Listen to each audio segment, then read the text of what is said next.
Yes, welcome to Dual Redundancy, the only podcast you care all latest in television and entertainment news with too many else with exactly the same opinions. I'm one of the sticky bandits, David Allen, and another one is John Berwick, and a third one is Kyle Bridger, and I was going to say some people may just call us the bandits.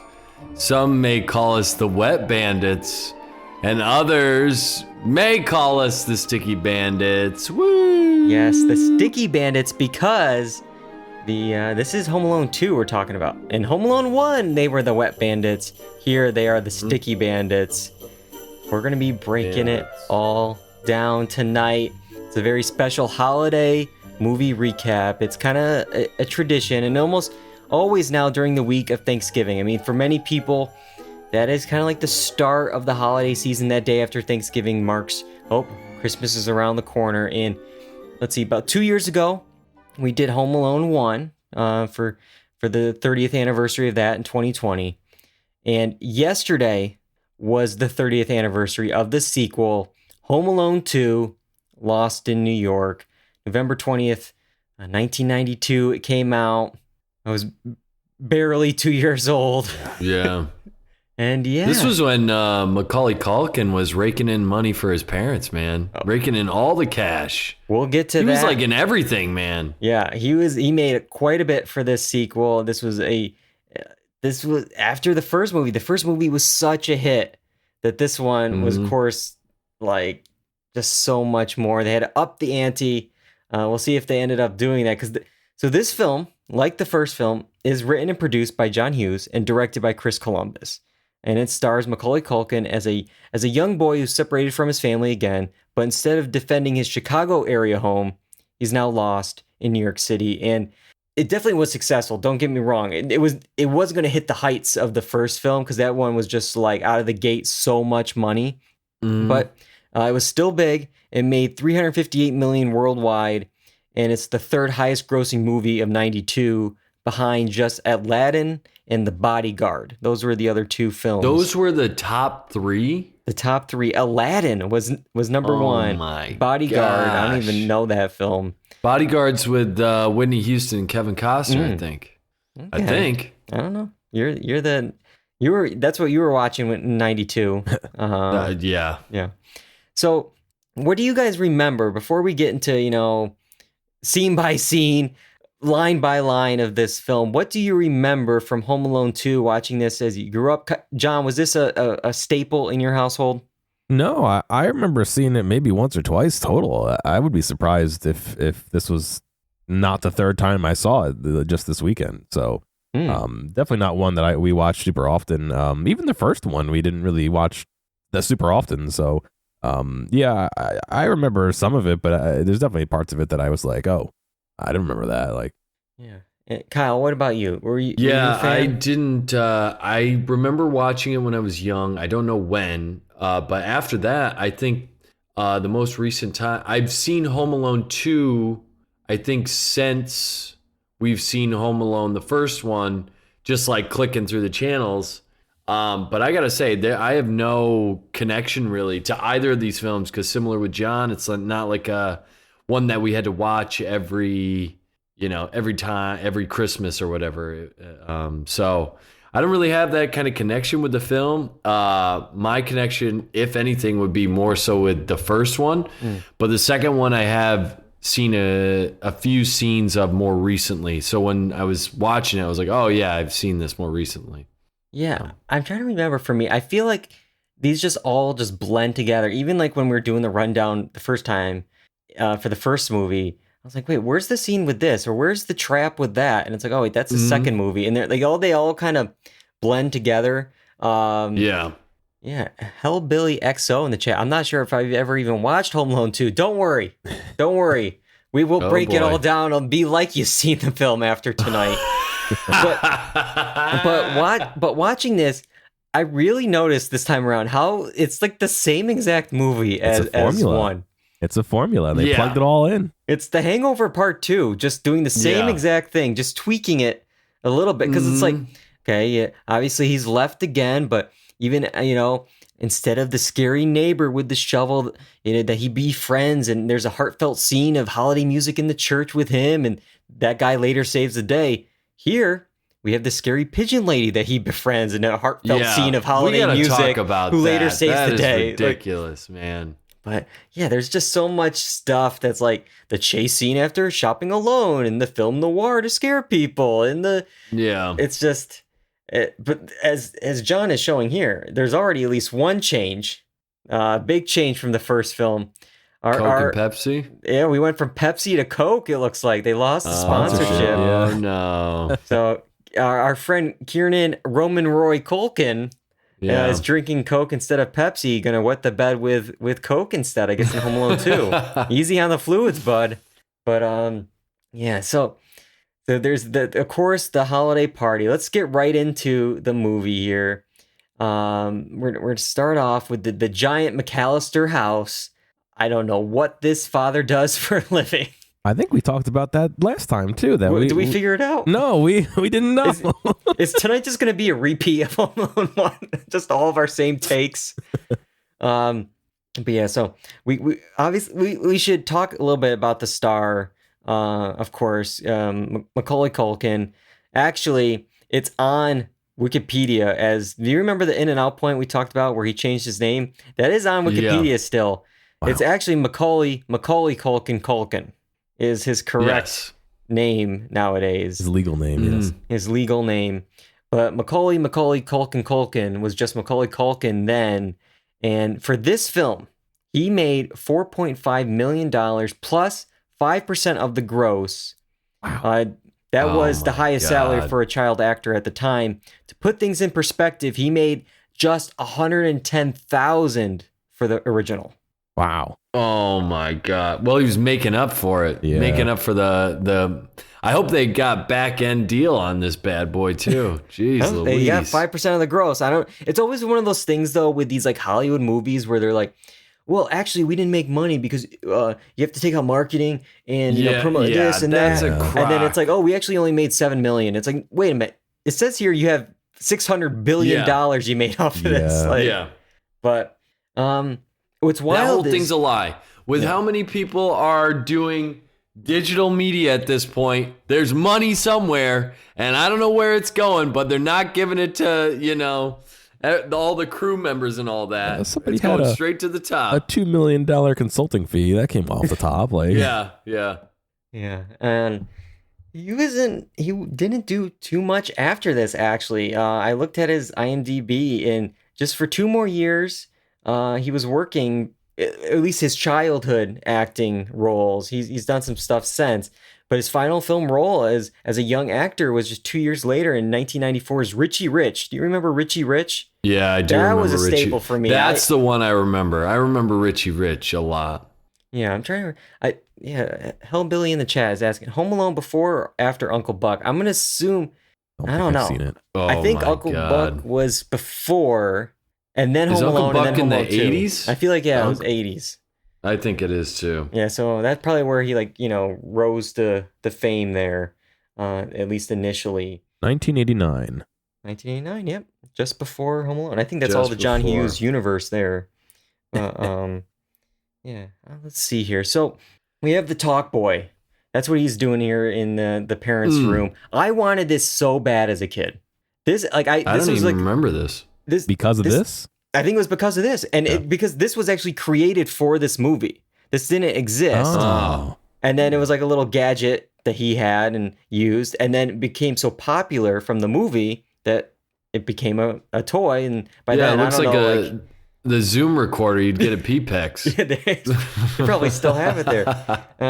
But yeah, so it's just, I think it's because I wanted to do like all the little scams he did, like all the little like voice changing and recording and playing it back. And yeah, dude, you know what? I was thinking about this as I was watching it. It looks so cool. And guess what? They've got you fooled, Dave. Yeah. Because guess what? He rewinds it to the perfect amount. Perfect. Each every time. Every time. Never any doubt where this thing's recorded. So he couldn't be like just half record it and then be like, wait, I didn't get to the right spot. Wait 1 second. He's a whiz kid. He knows what he's doing with all the tech here. But he's recording the Plaza Hotel commercial he's seeing here. And I feel like this movie is just a huge ad for the hotel. Yeah. We'll talk a little bit later about the owner's demand, and what that means for the film. But you got the in the ad, the hotel, it's the real phone number that they're showing. I guess for the film that like they removed the carpet from the lobby, so like Culkin can do that slip and slide floor scene a little bit later on, and the owner kept it. He actually liked how it looked afterwards, and so it's just interesting. Like they're using the real phone number, which I've noticed. I watched the TV edited version of Home Alone 2 on Freeform or whatever. And I noticed that they like blurred out the phone numbers in all like his like address books and stuff. Maybe because they weren't 555s or whatever back then. But they kept this number in. This number's still there. But did you try calling it? I didn't call it. Should we do it live on the podcast, John? Yeah, let's do it live. Hello, this is David Allen, the I'd father. like to make a reservation. Yeah. All right. But so they're packing up. There's so many plugs in the outlet. There's just too many plugs, and the father needs to charge his razor, and he unplugs everything and plugs it back in. And of course the clock gets unplugged here. And this sets up why they have their missed wake up call later on. But to me, it's wild because like they didn't. Maybe I'm super paranoid with these things, with like alarms and traveling the next day. I'm checking it right before I go to bed like 6 times. If this is like 5:30 or whatever when this happens, they're going to go to the Christmas pageant. Nobody checks the alarm, first of all, in this room. Mm-hmm. And then nobody else in this entire house of like 20 people is awake. Doesn't wake up naturally. No early risers, nothing like. But also, it can't be 5:30 in the morning because when they leave, it's oh, okay. Yeah. It's bright, nice and bright out. Yeah, because this is like 5:30 when they're like getting ready because they're gonna go to the pageant after. Yeah. Then they're gonna come home. Then they're gonna wake up in the morning. But like at no point in that time did anybody think to check this clock. And then you have Uncle Frank over here, the curmudgeon, complaining, "Oh, what a wake up service you have! Do you not have a clock? Do you not have a watch? Yeah. Like you can't." Do it yourself here. Yep. This guy, we complained about last time with him. Like, what's his deal? He's always taking advantage of his brother. It's another free trip, another vacation. It's like he even mentions like your dad spent a lot of money on this trip. I didn't spend any, but no care in the world. This guy is singing in the shower, having a ball, doesn't care. For some reason. This song is like stuck with me. I always can hear this song. I don't know this song outside of this movie, but I just know. Sometimes I'll be like, "This can't be talking about." Like I hear this song because of this. So yeah, he left an impression, Uncle Frank. Clearly, and he's just being recorded. Who's also singing this loud with like 18 family members over? He doesn't care. He takes over this house every Christmas. He thinks he owns the place. But, well, speaking of singing, let's go to the Christmas pageant. And Kevin has a very special solo, but Buzz has his own intentions here. He's playing around with these candles, putting them behind the ears, drumming on his head. Yeah. To be fair, I would have kept going if I was getting the laughs he was getting, man. This guy should be selling out MetLife. With how good his jokes are. Yeah, he was. Did you hear the crowd? They were going crazy. Every single person except for Uncle Frank was laughing. They were all dying, and it's wild because these aren't teenage high school kids. These are parents. Like, can you imagine? Oh, if this was my kid, or like, yep. No, they don't care. And this what always irked me that everyone thinks it's like Kevin's fault. That this is like, this is all Kevin's fault. And the entire audience is laughing. Parents clearly see this. But of course, when Kevin pushes Buzz, do you think Buzz like made a big spectacle so it could make it like a big knockdown? Like, oh, Kevin pushed me. It's just sure. Why not, dude? He had to go down. Yeah. He like flopped. Do you think that little 2-year-old can push that big kid over? No. But yeah, this is wild. Everyone falls. The Christmas tree falls on the piano player, knocks her off. It's just chaos. and both of them are at trouble, equal to the parents, that they're both at fault here. And Buzz is such like a fake liar. I don't understand. It's like the parents actually believed this thing. He does this like every day, Buzz. It's just So, but this lawyer-like apology, it works. Buzz calls him a trout sniffer. What even is that insult? I don't know. Did that come from somewhere, or is it just something they made up? Like, is that something they said in the 90s? I don't. Maybe that because he's like smelling fish. I don't know. Why Like, is he smelling fishy? fish? It's like, oh, that's a fishy story. Like, I don't know. I don't know. But a trout sniffer. A trout sniffer. Because like I'm like, what is this like PG insult? It's like Back to the Future with like butthead. It's just like, what are you? Because the film, at least in the TV edited version, Kevin says, "Hey, you big horse's ass!" Like they're okay with saying ass in this film. Yeah, that's their one cuss they're allowed to use. Oh, they're one. Yeah, trout sniffer. But Kevin doesn't apologize. Of course, left alone. But this time he actually does make it to the airport. We already discussed the issue with the alarm and like how they didn't check this, but I feel like the family, they always have the shuttle service come. They never think to like have the shuttle service come maybe a little bit earlier, just a little bit early, because they're always rushing to the airport. Like, just maybe get them the shuttle there 15 minutes early. I don't. Nowadays, you got to be 3 hours early. Yeah, that's the other thing. Yeah, None of this we can talk about airport security post 9/11. Yeah, yeah. There's no way, dude. There's no way. You'd have to be there. Yeah. Way early. You would know if you woke up right then. You'd be like, no, it's not gonna happen. Cancel it's vacation. not happening. We're done. Let's call it a wrap. But Kevin wants batteries, and he can't wait. He needs it for his talk boy, and the dad, there might be my bag, we'll worry about it later kind of thing.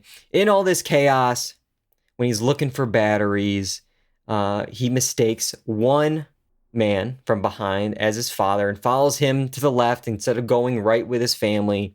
Mm-hmm. And the family all gets out to the gate, and the parents are told, you can't, wait for the kids, they'll get on. But it's like, they don't even think to look once they're on the plane. It's like, okay, now we're on the plane. Can we just see if Kevin, the kid we left last year, is on this plane? Nope. Okay, like they don't have a buddy system worked out this time around. Like, I don't even know why Kevin wants to be in this family half time. They don't like him. Like they just straight up. Well, I don't know. I mean, I have no idea what it's like to have 8 or whatever siblings it is. But clearly they're not doing a counter anywhere. No, they don't have the tally marker for they all counted the kids that they have. Getting into the car. That's it. Yeah, but Kevin, also I just want to say Kevin just slides right in. This is wild. All he had to do was knock over some other check-in stubs or whatever, and boom. Yeah, he bumps into the boarding pass worker here, and says his story or whatever. Yeah, my dad's in there or whatever. It's like, okay, board him. Make sure he finds his dad, and then as soon as he gets in there, it's like, oh, you see your dad? Yep, there he is. Okay, go find an empty seat. Yep, not your assigned seat. Nope, just find whatever one. Seat. Wherever you want, first class, business, whatever. Just take a seat. That wouldn't happen in the 90s, like let alone now with all the security and all the stuff we have to go through.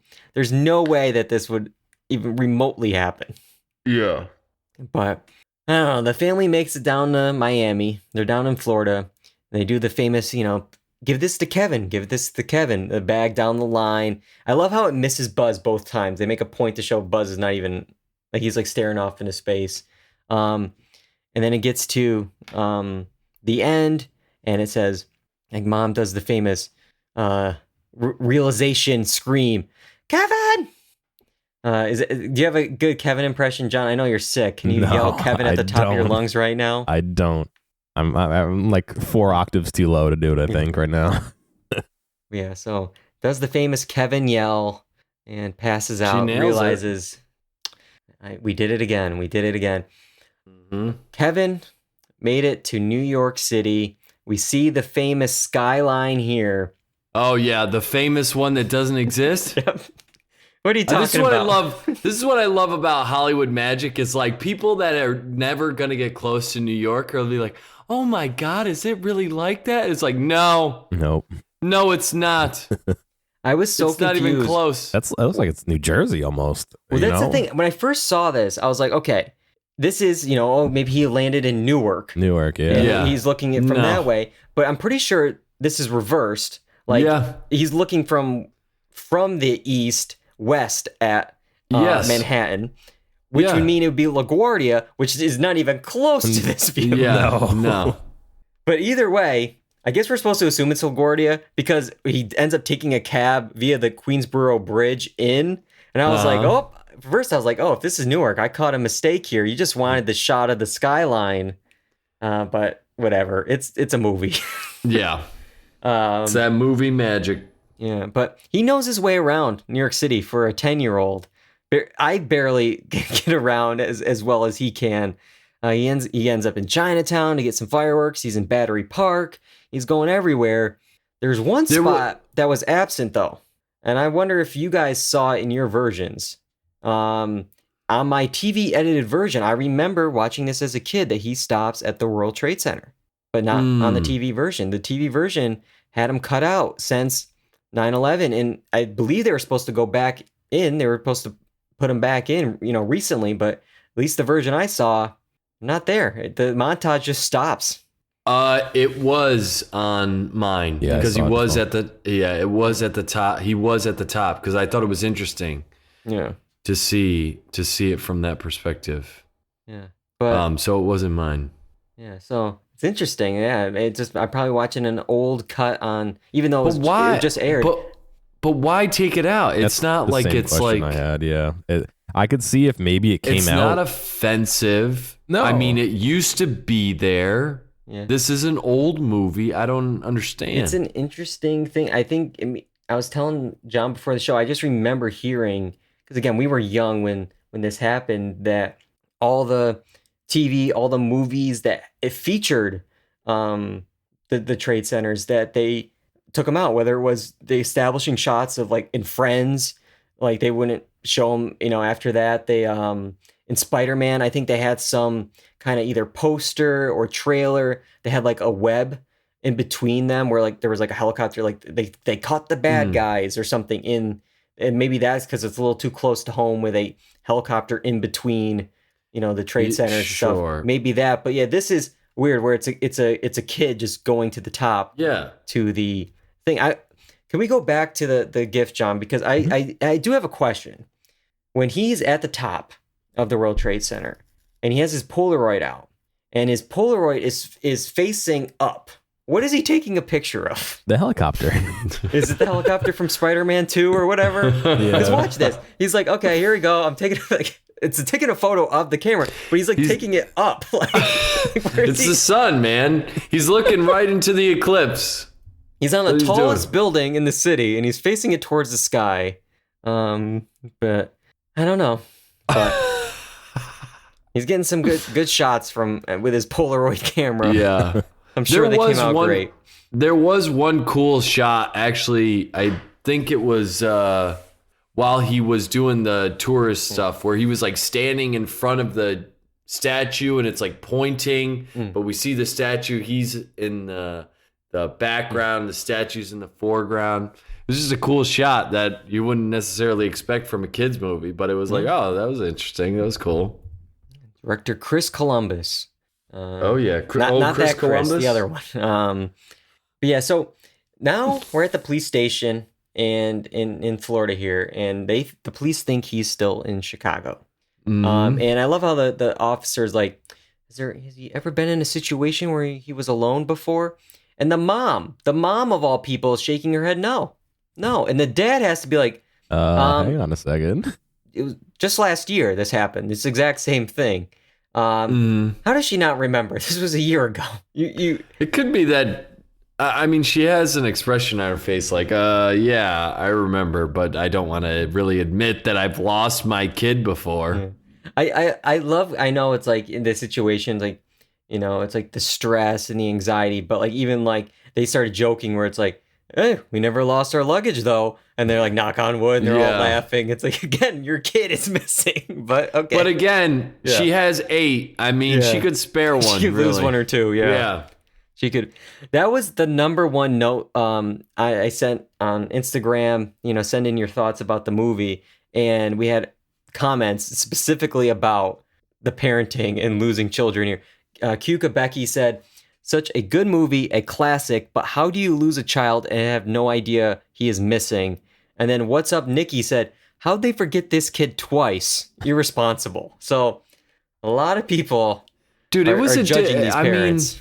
I mean, I think we're in a different time now with like helicopter moms, but like in the 70s and 80s, man, it was just like, yeah, you want to go over to Johnny's? All right, fine. And then they like let you go, and it was like, oh, we'll see you back at dinner time kind of thing. It was just a different. I get that, but with this mom, the amount of stress and the things she went through the year before, she should be overly protective now of specifically Kevin. But Kevin makes it to the Plaza Hotel, and he runs into a very familiar face, Donald Trump. So I'm going to talk about this for a minute here. According to director Chris Columbus, one of the conditions to shoot these scenes at the Plaza Hotel was for the owner to have a cameo in the film, and that man was Donald Trump. God. So this was a contractually obligated cameo, and there was talk. We talked about things being cut out of the movie. Macaulay Culkin endorsed a petition in 2021 to edit him out of the film. There was all these petitions going around for some reasons, I think, during that time. Who remembers what was happening in January of 2021? Yeah. But yeah, keeping politics out of all this, I think this should have been cut out for one simple reason. Donald Trump's a liar. Specifically in this scene, because Kevin asks where the lobby is, and Trump says down the hall and to the left, but that's not where it is. We immediately see Kevin walk down the hall and turn right into the lobby. So did he turn right? He turns right. Oh, we're man. seeing it from him. So when he turns, it's his right. But yes, he's a liar. We got the facts here. We have it on film. He lied. I mean, if you wanted to edit him out, it'd be really easy to do it because there really is no point to this at all besides just showing Donald Trump. There's no reason behind this cameo. What's odd is I'm getting confused. I remember he also has a cameo in The Little Rascals, but I was thinking that was Richie Rich for a second. I was getting my 90s kids films all screwed up. Little Rascals. Oh, man. But there was one last IMDb trivia fact I saw because I went through all the trivia facts to get the podcast ready. And this is just, I think, a fun fact. I never would have thought this, but of all the dozens of cast and crew members of this American classic, only one member, Donald Trump, was impeached twice by the United States House of Representatives. Out of the dozens of cast and crew, just one. Wow. Isn't that wild? What are the chances? Joe Pesci wasn't? Really? No. Wow. Oh. Wow. Well, might have been the Senate for him, but this was the House of Representatives. You could say Chris Columbus could have had his day. Yeah. The other Chris, yeah, Chris. All right, but yeah, Kevin uses the talk boy to check in and slow down his voice to be Pete McAllister, the father. And if that wasn't a red flag, specifically calling out that you're the father, he wants an extra large bed, a TV, and one of those little refrigerators you have to open with a key. Very specific demands, right, John? And they didn't even give him the fridge with the key. It was just open. Yeah. He had a little cabinet with a key with all the cookies and stuff in there. Did he even use a key for that? I thought he just opened it up. Yeah, maybe he just unlocked it and then it was all, he kept it unlocked. But yeah, no refrigerator with a key. He did have that TV. It was a big bed, but yeah, this was definitely something where this would immediately have the police there within 2 minutes because you have to use a credit card. And back in the 90s here, they had the old school, analog machine here. Yeah. Not computerized because instantly if they just put that pin chip in, it's like, oh, okay, he's at the Plaza Hotel in New York City. So that's it's one of those things. It doesn't work anymore. Besides, at this point, Kevin would have had the mom would have just put an air tag in his pocket or something. Right. So let's talk a little bit about the hotel staff. We got Rob Schneider as the bellhop, Tim Curry as the concierge. Is this still an ad for the movie? Because I don't know if they're the best staff they have working here. Yeah. They're buffoons. Rob Schneider always looking for a tip, which is so brash to do, right? I mean, yeah. But like instantly, like he's snooping in his bag. He's snooping. Tim Curry breaks into the room and is looking around. It's just like, again, if I was going to the Plaza Hotel after seeing this movie, it's like, oh, do I really trust these the hotel staff to, do what they're supposed to be doing? But I also love how because it's a kids movie, right? Tim Curry, when he sees Macaulay Culkin, he doesn't get concerned, like, oh, nope. Like, find out who this... It was like almost menacing, like, that kid's a thief. Find out who this kid is and bring him to justice. You know what I mean? It was just so weird. Yeah, he must just hate kids, Tim Curry. Maybe. Something, but Kevin's having a good day. His perfect day at the hotel. Let's break it down. He's working on cannonballs in the pool.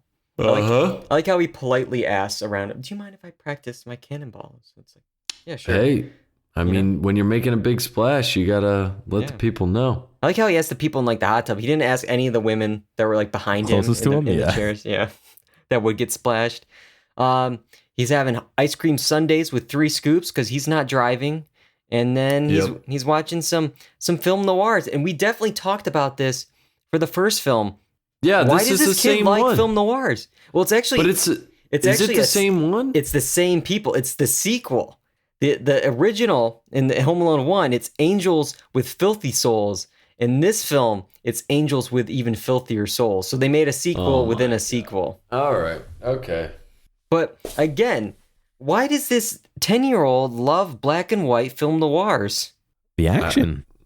Yeah, like, dude. Watch Scarface. Like, find some like up-to-date Rambo. Like, find an up-to-date action movie. Die Hard. Do something. Like, don't pick the movie from the 1930s or whatever this is supposed to be. Like, dude, the kid likes what he likes, I guess. I don't know. Even though he can't watch, he's always scared. He's covering his eyes with the violence. But he knows all the terms. He's like, oh, she's rat bait, which is another movie in the stack of. He's watching just a marathon of film noirs. Mm-hmm. I did love this moment with Rob Schneider when he comes up to deliver his boxers, which are like ironed out. They're all and he's like, you gotta be careful. There's girls on the floor. This 10-year-old. But and I like how he's like, like, oh, you want a tip? He's like, oh, nope, I'm still working on, the one from yesterday. And then he takes out a wad of cash. He's like, oh, no tip? Okay. And he just puts it back, and it's just like, Macaulay knows what he's doing. He knows what he's doing with these adults here. But and then we got the Tim Curry check-in. Kevin's ready for him. How did he do this so quickly? Did he have the inflatable clown already? Yeah, he had to have. He had to have. So he's just been showering with this inflatable clown all week. Ready for this moment. Toy. This was supposed to be like a pool toy that he got for like a gift. Like what 10-year-old would want a pool toy of going to Florida, dude? I guess. Give me like nowadays they have the floaties of like a slice of pizza or like, I don't know, a big donut or something. No, this is a life-size clown. Maybe it stands upright somehow and just holds your alcoholic beverage or beverage of your choice. In his hands, yeah. Yeah, his Coca-Cola. But there's the inflatable clown. You got the audio from Uncle Frank singing. Just like the first movie with the Michael Jordan cutout at the fake party. Of course, we have to have a scene with this. And I will say, because we get so much of Tim Curry here and later on, I do like Tim Curry. I feel like he's so good as a villain. Yeah. It's just you get like this dissolve from the Grinch movie, from that smile into his smile when he's running the credit card to see it was stolen. It's just this is like stayed with me as like a kid, just like always associating him as a villain because of Home Alone 2, even though he's had plenty of other roles. But Yeah. yeah.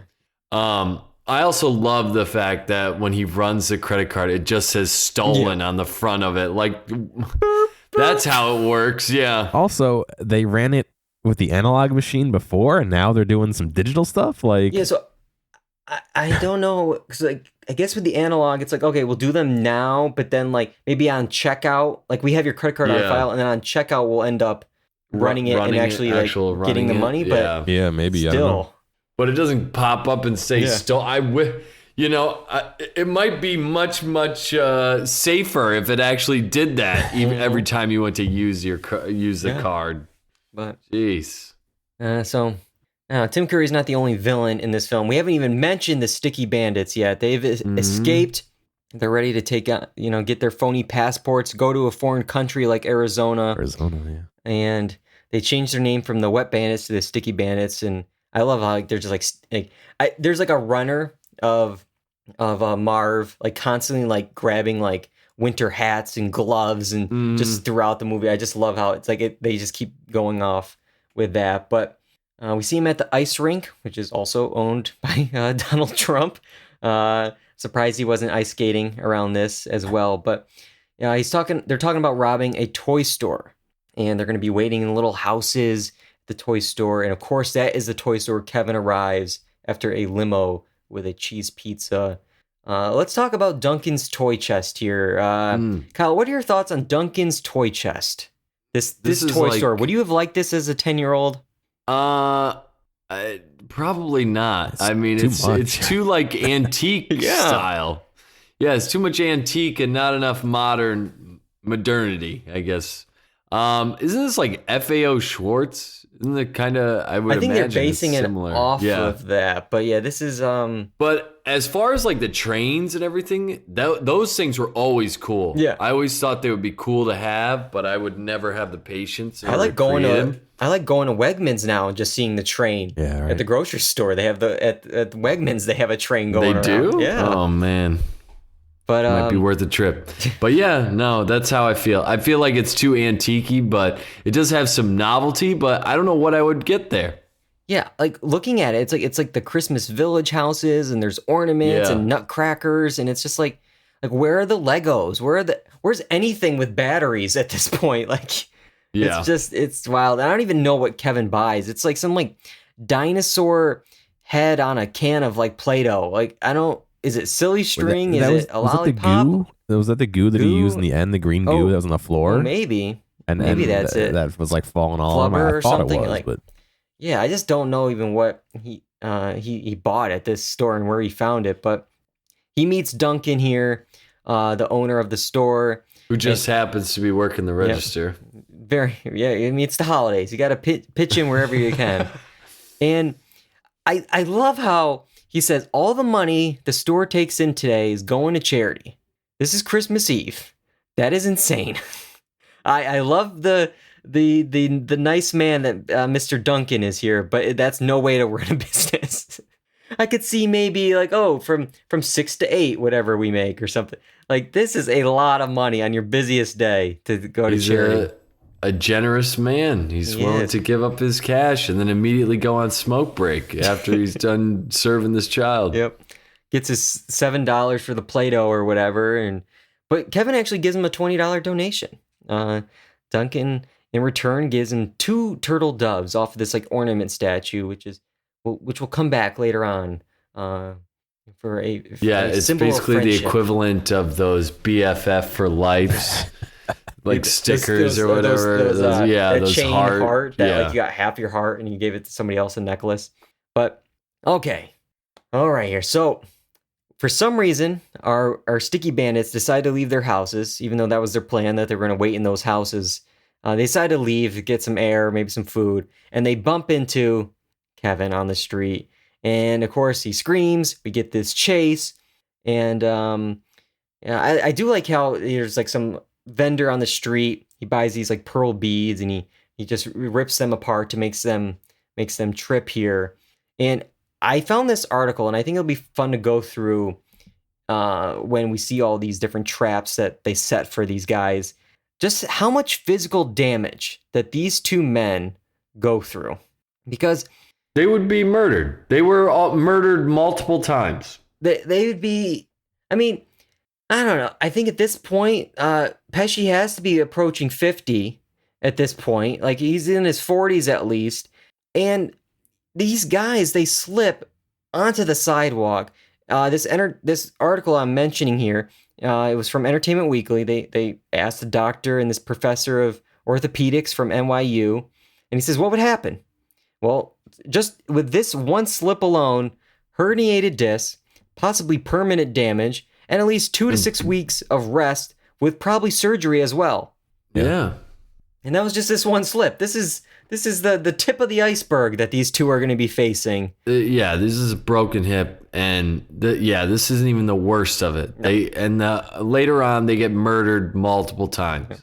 Multiple, yeah. In the same vein, Vsauce 3 did a video about Home Alone 1, breaking down all the injuries from that and the survivability and all that. So that's not 2, but it's in the same vein of, examining injuries, and that was a pretty good watch. If you're looking for something.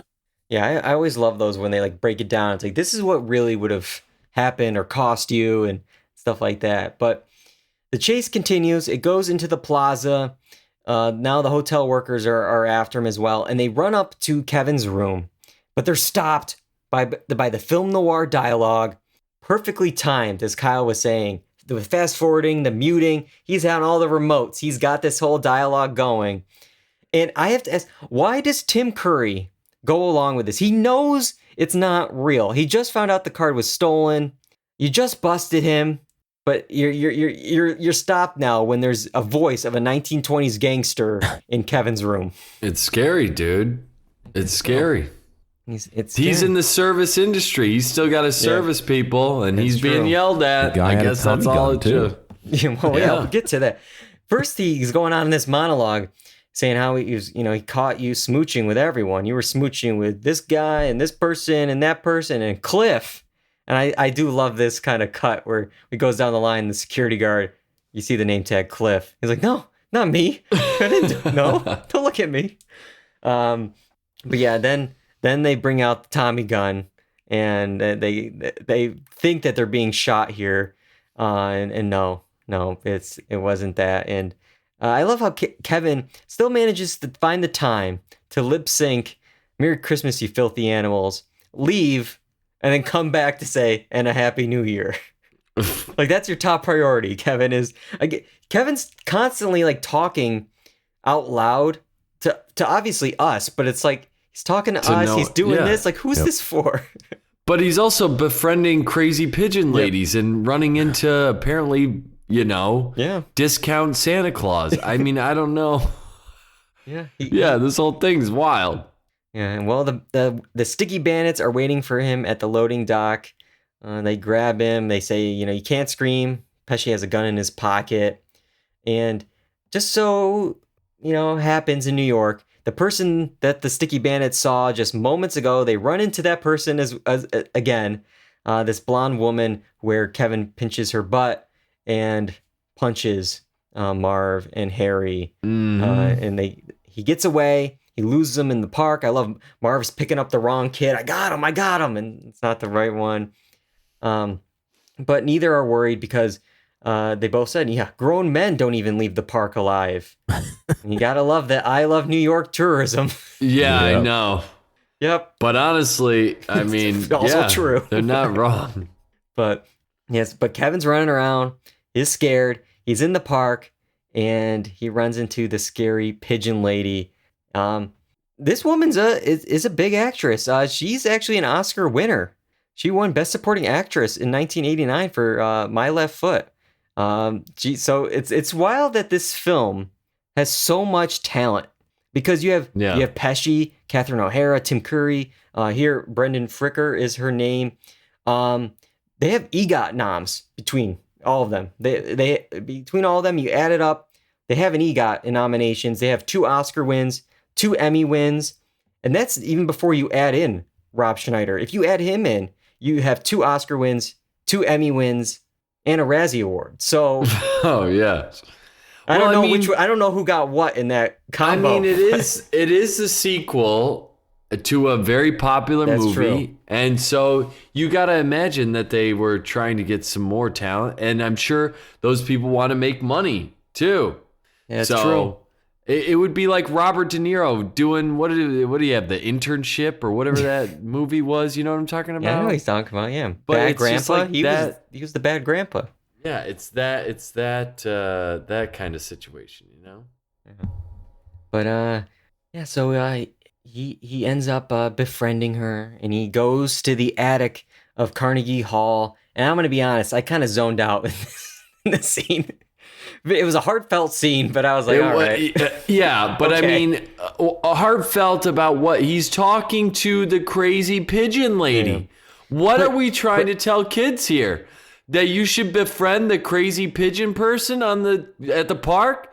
Because that let me she's tell a you, human it's not too. going to work out like you think. She's a human too, and that's what we're supposed to be. And I love how she's talking about like, oh, everyone left me. They're always leaving me. And then immediately Yeah, after she pigeons. says this, Kevin leaves. Just like, I gotta go. Sorry. He has to go stop Marv and Harry. He didn't listen to anything she said. But we get to Operation Ho Ho Ho. Which I never understood. This is at the house, right? His aunt and uncle, So this is right? aunt's and uncle's house. So how do they know how to get to him? He was I in think the it was address just, book. well, so who to get to who? Marv and Harry or Kevin to... Kevin. How do they know to get to Kevin there? So we'll get to Duncan's in a second. He catches them at Duncan's, and then they run from Duncan's, and they're chasing him. He's leading them to this house. Oh, okay. Yeah, I forgot about that part. But You're yeah, right. this house though is like, It's already falling down. that is true. They're renovating it, but I have to ask, this aunt and uncle though, in this family, we already know how much Peter McAllister, he must be raking in the dough. But these guys are renovating a place on the Upper West Side. I don't know where they are. Something like that, yeah. And they're vacationing in Paris as it's happening. Like, again, this family is making money. What you don't know is that their relative was Theo Epstein. That's a bad joke. Yeah. To be fair, the place looks like a crap hole. I mean, They're renovating. You can't judge a holes in book the by its floor. cover. But they're renovating, but there's holes in the floor. It's not like the floor is missing. There's like it broke. Maybe they're house flippers. They got a good deal. They're gonna flip the house but I love how it's in the address book with a phone number, and it doesn't look like anybody's lived there in about 1,000 years. No, yeah, it's really worn down. Perfect for the jigsaw torture that Kevin's gonna put these people through.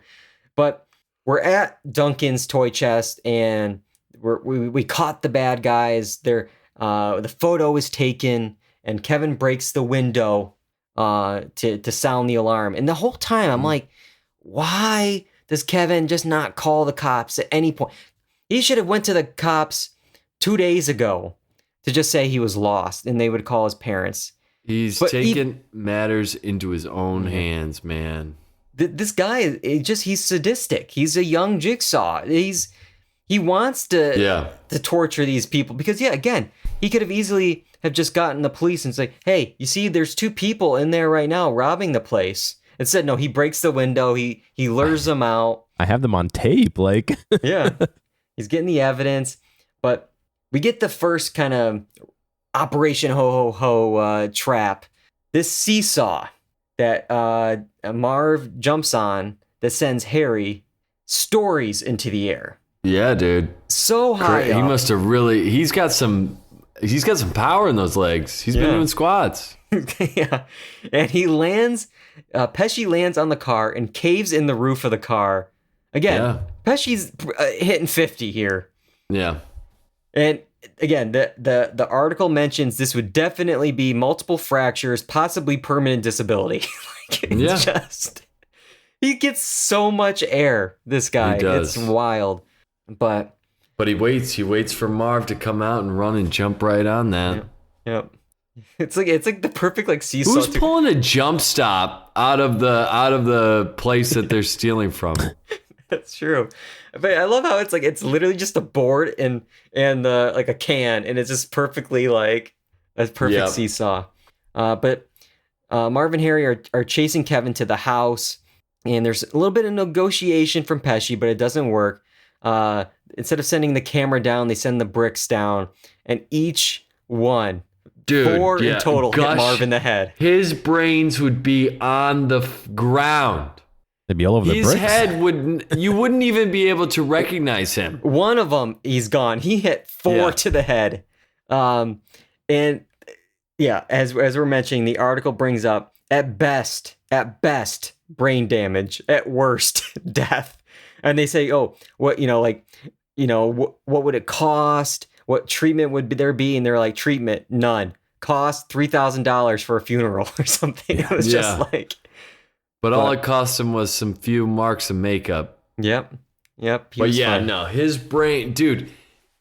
Every single situation that Kevin created would have been sheer death. Each and every single one of them. Caved his face. But it's like a cartoon, you know? Yeah.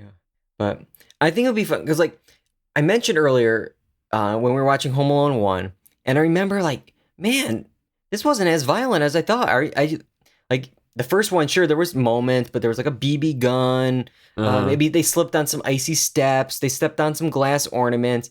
But this film, like, this is violent. This film. I remember thinking, like, I don't remember it being this bad in the first one. This was really wild. And I have to think, like, I think it'll be interesting to see which one got it worse this time around, because I feel like when I remember from the first one, I feel like Joe Pesci had it a bit worse. I mean, he had Marv definitely gets it, dude. This one, I think, in this one, Marv. Yeah. But in the first one, I mean, Harry, he gets his hand burned so much that you still see the M in this movie, when he grabbed the doorknob.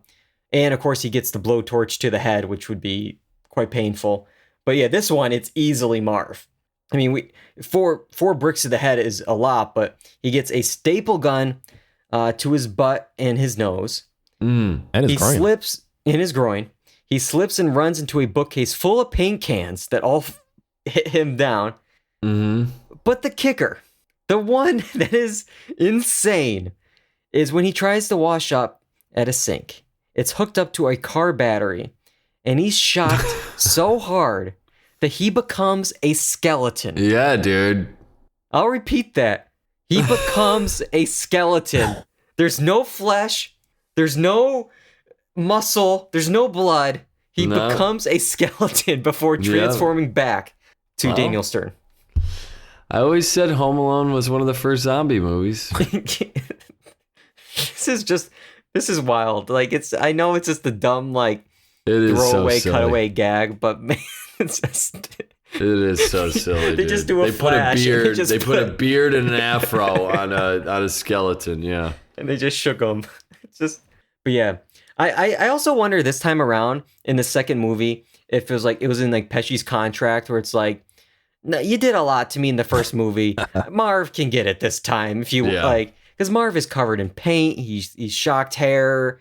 And, you know, Harry is mostly clean. He dunked his head. He would be exploded. So Marv Harry. He falls trying to catch the fire escape. He gets tools hit in the head. But yeah, his biggest thing, his head catches fire again. Puts his head in the toilet, and there's an explosion. Not only does he put it, I'm just now realizing he does a handstand on the toilet when he's burning flames. That's impressive. Limber. He could have just taken the hat off. That's also true. Realistically. Yeah, he could have taken the hat off. But yeah, this guy who already fell numerous times, is approaching 50, is doing handstands, lowering himself into a toilet. Good for him. But yeah, this would be, they said, 3rd-degree burns, you know, he would also have damage to his lungs. He would not have 3rd-degree burns. How about not having a body anymore? He would have exploded. They also said certain fatality, the cost would be a funeral. And if for some reason something would be positive in this, the best case scenario, there'd be like the skull bone and also the skin. That tissue would be so damaged and rotten that you would most certainly need a transplant. Like it's just if that's the best case scenario, which is so unlikely. Yeah, it's a no, dog. Yeah. It's not. No, he's gone. Yeah, but one thing they actually did get right in all this is when they had the tool chest like crashing down the stairs and it pushes them against the door. They get broken noses. And the article is like, this is actually accurately depicted. This is the damage that would happen. And it is possible for them to manipulate their nose back into place. So it's like, oh, okay. Wow. This is a myth busted here. So an accurate depiction. Yeah. The ones that really gotta hurt, especially for people in this age, this would hurt me now in my 30s. The falls. They start off with like a small fall where it's like the first floor to the basement for Marv, but then they get this one where they're trying to outsmart Kevin. They know about the paint cans now, and instead they send like this banister down, and they go from the staircase on like the second floor back into the basement, and then they snip the banister, and the banister falls down and hits them again. That looks like a big lead pipe from like a sewage. Yeah, you know, like I don't know what this is. Yeah, that's heavier than a banister for sure. Yeah. Have you ever knocked the wind out of yourself? It's probably the closest thing you could feel like to dying without actually, because you just can't breathe. You're like trying to breathe, dude. Oh my God. But the worst fall of it all has to be, I think, when there's kerosene on the rope and they're outside and Kevin lights it. They end up falling 4 or 5 stories up, and they land. They hit the beams there, which then send them down another level, and all the paint cans then fall back onto them. And if somehow they're still alive, they're pissed. I hope your parents got you a tombstone for Christmas. Don't care if I get the chair. I'm killing this kid. Yeah, which is weird. There was I feel like a lot more of them saying, I'm going to murder this little child. They're not messing around anymore. An interesting situation. They're the sticky bandits now. They're all filters are off. Yeah. But we're going into the park. Kevin finally decides to call the cops. He's like, I did enough damage. Meet me in the park. And then during all this, Kevin slips himself and falls on ice. And so they bring him into the park. And just like the first movie with the man with the shovel, the scary pigeon lady is there to save the day. She did it. Covers them in birdseed, and the pigeons attack. And oh man, we have to remember, this is before really the days of CGI. Pesci said he was really covered in birdseed for 300 pigeons to attack, and Daniel Stern also was like, yeah, a pigeon flew into my mouth. So, oh my God, no way, dude. I mean, hopefully they're trained pigeons that like are kept and clean, like trained pigeons. But if they're really shooting in the park, even if they have some trained pigeons, there's going to be some wild ones sneaking in to get that birdseed or something. Oh my God, no way, dude. But nope. This is just an interesting fact I came across. This is actually not the first time the pigeon lady and Joe Pesci worked together, and I'll say worked here because Brendan Fricker, who I said won the supporting actress Oscar in I guess it would be the 1990 ceremony for a 1989 film. The tradition goes that usually they present the other supporting category the following year, and that was the year that Joe Pesci won his Oscar for Goodfellas. And this is not about Home Alone 2, but I have to share it because Joe Pesci delivers probably one of the best Oscar speeches of all time. Yeah. Let's play it. And the Oscar goes to Joe Pesci in Goodfellas. Oh yeah. Pigeon Lady just announced the award. We got Joe Pesci coming up.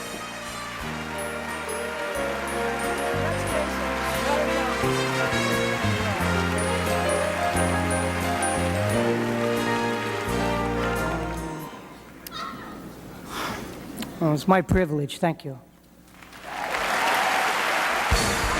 All right. That's great, Short and dude. sweet. Short and sweet. Fantastic. That's I love what that they speech. need to do nowadays. Just short and sweet.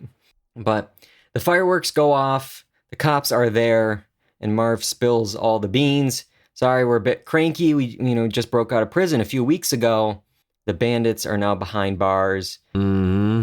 And Duncan is now seeing the damage to his store. And despite it being like 2 a.m. on Christmas Day, he needs that money to go to the children's hospital immediately. It needs to get to them Before it gets stolen right now. again. Before it gets stolen. He sees Kevin's note on the brick. And I'm really surprised the police didn't have any questions. Who is this Kevin? Yeah. What is this brick? Because between this and the first movie, the police never know that Kevin's involved in any of this, which is wild to think about. But Kevin signs his name. He says, yeah, it's, or I think he just says Kevin. I don't know if he knows if he put McAllister on it. But it does say, I guess, the Plaza Hotel. So I guess that's how Duncan figures out. I think he referenced the turtle doves too, yeah. Oh, I guess so. I guess, yeah. I'm actually more impressed by his He's really good handwriting. his writing, his a good 10-year-old. writing. Yeah. Without the double lines in the Yeah. middle dash line like a kindergarten. Yeah, it's very, very straight. It's all even. Very nice work, Yes. Kevin. Very, very the scripture is great. Yeah, so the mom is still out looking for Kevin, runs into some police officers, has a bit of an attitude, I feel like, that they haven't done enough. And it's interesting to me because I feel like she didn't seem so, like, obviously she's concerned, but like when they were just like waiting in that room in Florida, it was just like they were just sitting around. And I feel like, well, she could have like flown to Chicago. Like the first movie, she was like, I will do whatever it takes. I will sell my wedding ring to get to a plane to make sure I get on the van with John Candy. Like I was like, this movie, she was just like waiting around. I'll wait for a phone call. And even Catherine O'Hara thought her character wasn't trying hard enough, so they added in a few scenes, and this is what we ended up getting. Because she's like, I don't think there's enough concern, for my character. But Yeah. they reunite at the Rockefeller Center Christmas tree, the biggest tree in New York City. Mm-hmm. And everything's all good. It's Christmas morning. I guess they were comped this giant suite at the plaza for all their trouble. Yeah. It's ginormous. This thing has a staircase. This thing is huge. This is just as the big as their Duchess house in stayed there. Chicago. What was that? The Duchess just left. it's Yeah, I the guess, best room in the place. Yeah, the whole family's there. There's all these presents that are secretly there from Duncan. And it's like again, how did he know how many? Like, who exactly give him to? The names on the cards. He somehow figured all this out at like 3 a.m. on Christmas sure. Day. But Because he's secretly He's Santa Santa, Claus, yeah. dude. oh, that's it could have been a Santa Claus, Tim Allen like crossover. Maybe they could have done him, the Santa Claus in this. But I don't know. Buzz is super nice. All of a sudden, he says Kevin should get the first present. Hands Kevin the present.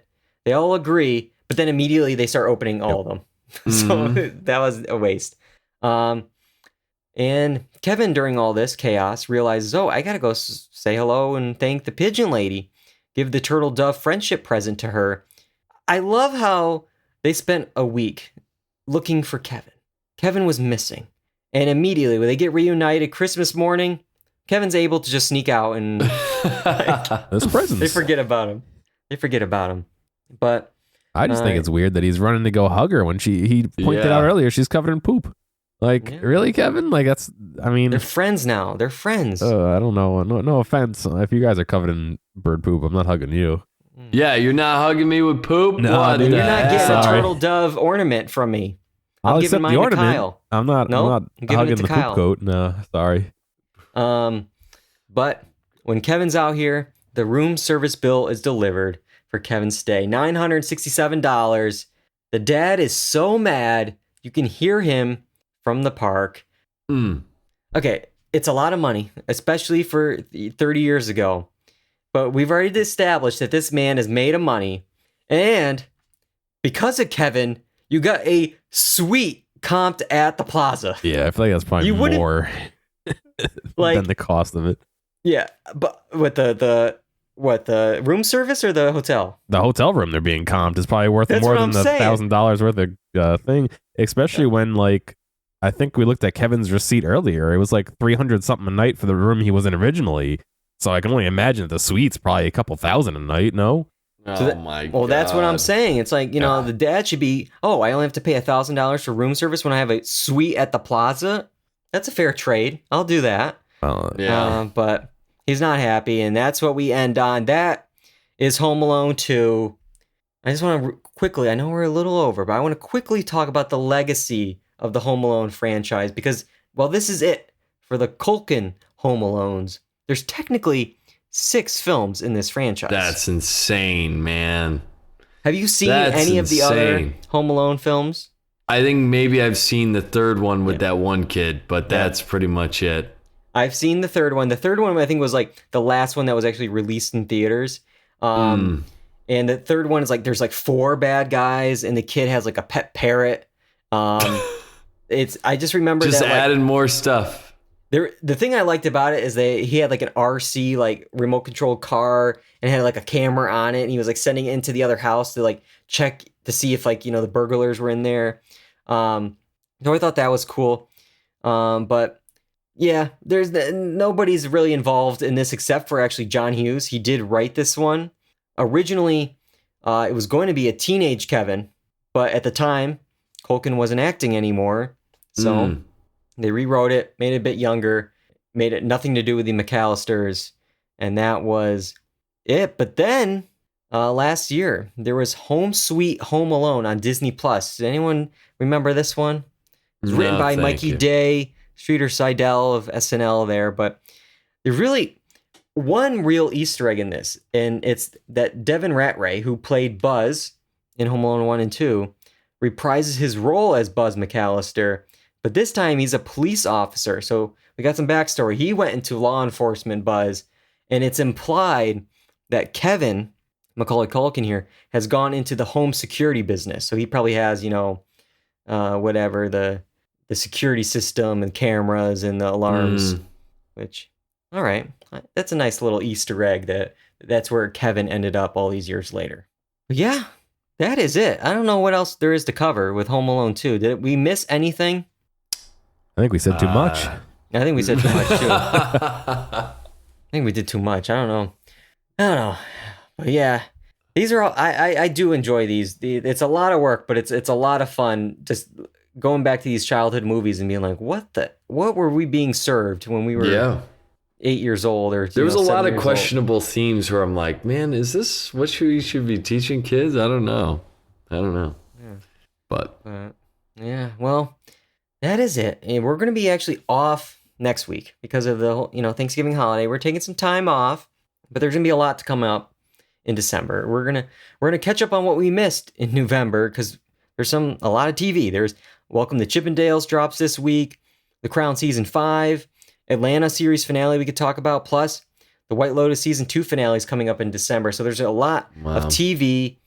Avatar: The Way of Water, we might check that out. And the yearly wind down. That's our final show of the year. It's a tradition.